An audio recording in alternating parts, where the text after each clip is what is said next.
അപ്പൊ അങ്ങനെ ബ്ലോഗ് തന്നെ തീരുമാനിച്ചു. ഇപ്പോൾ ബസ്സിലാണ് ആലുവ ട്രെയിൻ 7:15. ഭയങ്കര മഴയായിരുന്നു.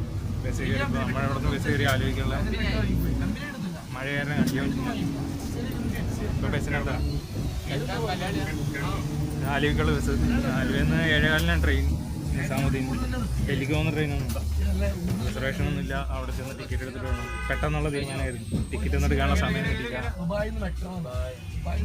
നമ്മൾ സ്റ്റേഷനിൽ ചെല്ലും. അവിടെ നിന്ന് ട്രെയിൻ ഇരിക്കും. നാളെ രാവിലെ ഒരു ഇപ്പം ഇന്ന് 7 മണിക്ക് കയറിയാൽ നാളെ 12 മണിക്കൂറുണ്ട്. ഫാസ്റ്റ് ട്രെയിനാണ്, ഡൽഹിക്ക് പോകുന്ന ട്രെയിനാണ്. അപ്പോൾ നമ്മളൊരു 8 മണിയാകുമ്പോഴേക്കും എത്തുമായിരിക്കും. മഡ്ഗാവിൽ ഇറങ്ങുന്നു. പിന്നെ പഞ്ചമിലാണ് ഇൻ്റർവ്യൂവിന് പോകുന്നു. എന്തായാലും പോകാനുള്ള ചെറിയൊരു ഇൻ്റർവ്യൂ തോന്നുന്നുണ്ട്. ടിക്കറ്റ് കിട്ടി പോയാൽ പോയി. അത് കഴിഞ്ഞ് പിന്നെ കിട്ടിയില്ലെങ്കിൽ നമ്മൾ അവിടെ നിന്ന് വേറെ സ്ഥലത്തേക്ക് പോകും. നാളെ ചെന്നിട്ട് തീരുമാനിക്കുക എന്തൊക്കെയാണ് പരിപാടികൾ. 3-4 ദിവസം കഴിയുമ്പോൾ തിരിച്ചു വരും. ജോലി കിട്ടി ഇല്ലെങ്കിൽ പോയി. അല്ലെങ്കിൽ വേറെ കുറച്ച് പരിപാടികളുണ്ട്, അതൊക്കെ ചെയ്തിട്ട് നമ്മൾ തിരിച്ചു വരും.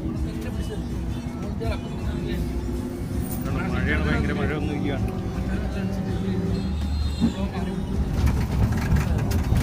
ബസ്സിനകത്ത് തിരക്കാണ്.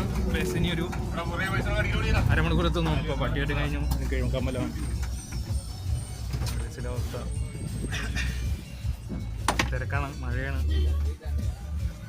അപ്പോൾ നമ്മളൊരു 7 മണിക്കുള്ള ട്രെയിൻ ഒരു 5:30-6 മണിയാകുമ്പോൾ തോന്നുന്നു. അത് ടിക്കറ്റ് എടുക്കുക, ട്രെയിനിൽ കയറുക.